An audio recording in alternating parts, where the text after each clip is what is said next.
morning, or almost afternoon, guys. Welcome to today's training. It's nice to see you guys.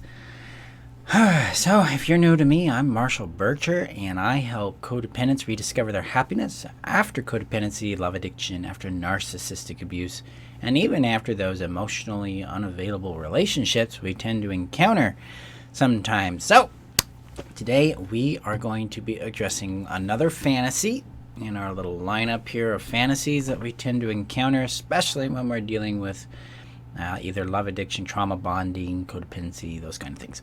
Before we get into that, I need to share this out with the community. So the community is your safe haven from all the chaos, from all the crazy making, from all the denial that other people have about what's really going on in your life. This is where you can find people who will understand you, support you, believe in you. You also get access to the Happiness After Codependency Toolkit, which is my set of tools that help you jumpstart your healing and get you back on that path to your happiness, as well as other trainings and my support and the support of the community itself. The link is above on Facebook. It's below on YouTube. And if you're on YouTube, hit that subscribe button. And thank you guys for subscribing and for sharing my content, my message out there with those around us. Helps me accomplish the goal I have of eradicating codependency in the world and getting people connected more with the true brilliance they truly be. All right, so let me get this shared out to there, and then we'll jump into this fantasy. Lots of buzzing things today. It's a buzzy day. So, boom, and the button works. Okay. The fantasy of the one. Who here has had that fantasy? Because I definitely have had that fantasy. The fantasy of there's the one that completes me, the one that I'm destined for, the one that I need to hold out for, or even better, the one that I've got. There isn't going to be anything any better out there. I better just take what I've got and live with that. The one can take a lot of different forms, a lot of different definitions, and show up in a lot of different ways for us. Some people go towards the twin flame soulmate approach. Others of us are like, but this person is better than no person. And this is a big struggle. This is a big challenge because it is a product or a result of a child's fantasy about their parents. We fixate and fantasize that our parents they're perfect and they complete us. And that's how a child tends to see their parent, as perfect, and that they bring to us our sense of self, our sense of worth, sense of identity, our sense of belonging in the world, that kind of thing. And that's not actually abnormal. That's what children do. That's how brains develop. That's how identity is discovered and formed, is in comparison to and in contrast with people, places, and things. And so this child aspect of ourself is trying to find itself through that. Yes, Michelle, my dad. For me, it was my mom. And in that experience, my mother passed away a good 31 years ago. I was 10 when she died. So there's a different kind of attachment rupture that comes in with that. It's interesting, the complexities of these journeys. But yeah, we tend to pedestalize them, and not deliberately. It's just what children do. We don't have a context or a contrast to anything else out there. So of course their parents are God to us at that point. They're the ones who know and understand all things, and it makes sense. It's how the brain knows how to survive without its own roadmap, its own blueprint. So it looks to the parent for that. And it's part of a parent's job is to help the child understand their own roadmap and the features of roadmaps, like red, yellow, and green flags, conflicts, differences, samenesses, building cooperation, things like that, building safe bonds.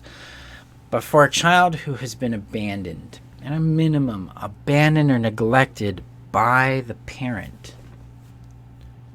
that child is going to live in a hope and in a dream that they'll be loved, that the parent will rescue them, the parent will protect them, will shelter them, will adore them, will care about them, will want to know them, and to be in their lives. And this is entirely natural and normal. It lines up with the 10 core needs that we have. It's how we bond and attach to the parent.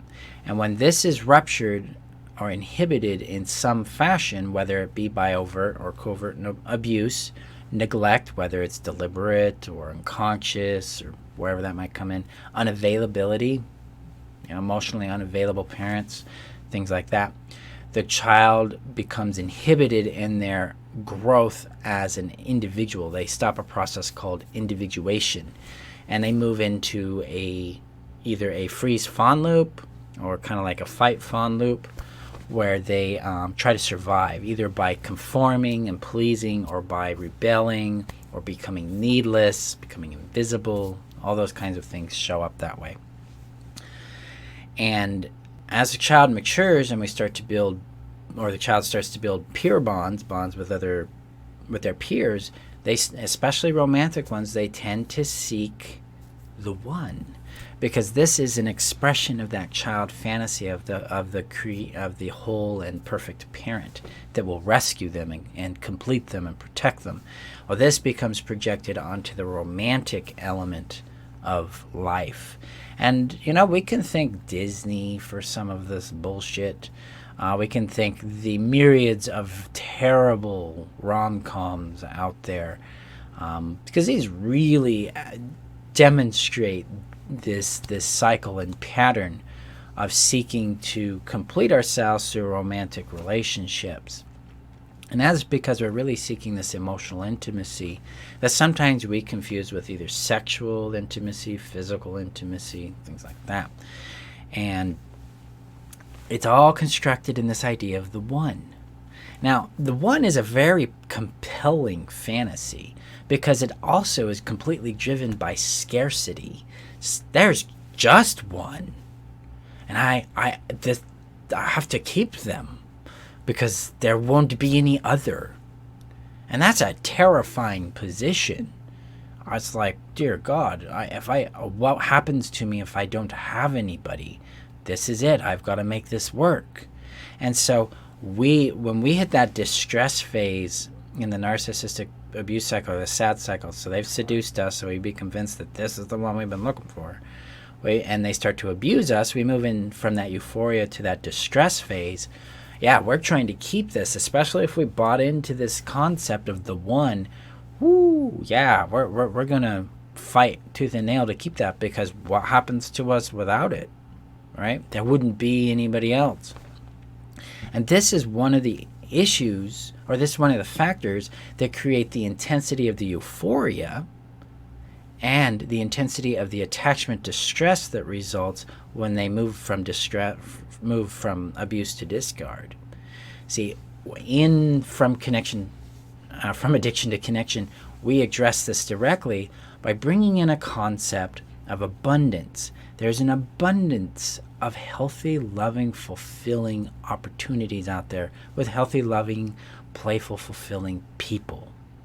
And when we start to open up to this consideration, to this option, and receive it, we check in with how we feel.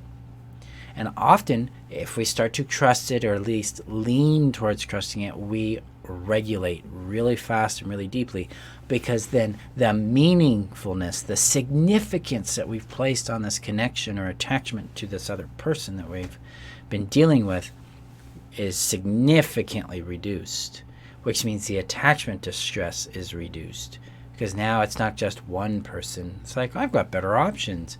Maybe I should walk out there and find out, go out and discover healthier people. Now, I recommend doing that after you've resolved the attachment traumas, you've come to know, love, and live who you are, and you understand that relationships, you understand this emotionally, that relationships are based on consent and not obligation, and you know how to keep yourself, fundamentally. I mean, if you're looking at dating and you've dealt with codependency, the first thing you need to check in with yourself is, am I willing to leave a relationship if it doesn't work? Because that's one of the factors of keeping yourself, right? Am I willing to keep my emotions and show up and resonate and all that and advocate?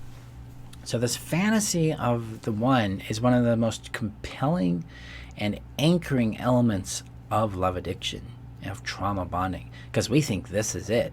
There isn't anything else. So we dissolve that by countering it with abundance.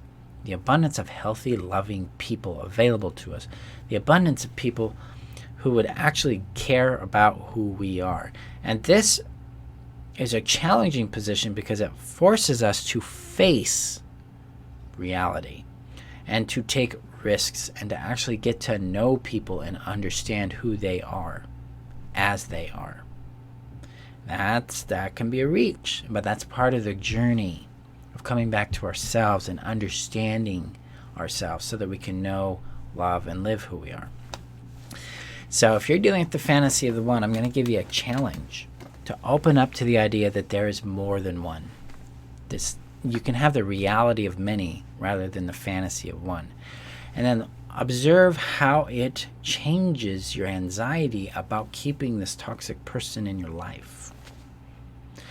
Look at how it relaxes you and opens you up to actually being more receptive to what's real for you. Because I'll tell you, on the other side of this, in a healthy relationship, the concept of the reality of many allows me to receive the person I'm in a relationship with more deeply. Because now I don't have to keep them. I get to know them and I get to understand them and have an honest relationship with them. Because I know that if it's not compatible or doesn't work out, I'm going to be okay and they're going to be okay. We can move forward. It'll suck. Breakups suck. But that will be an appropriate place to go. And it would be on the table. Because now it's not about making something work that isn't going to work. It's about finding out what works, doing changes to things that don't work and seeing what the results are, and looking at the patterns that show up in the relationship and making decisions based on that, rather than based on fear of aloneness or what's technically, isolation in our minds, and never really being loved, because we will be.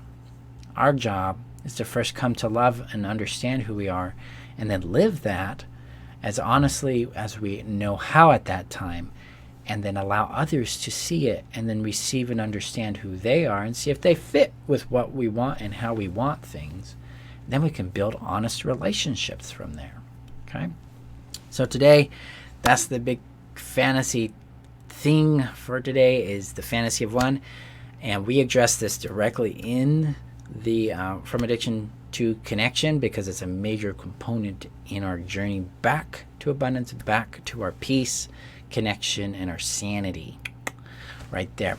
And so spots are filling up really fast, guys. So you're going to have to get in quick because it's capped at 40 and we're 19 or something.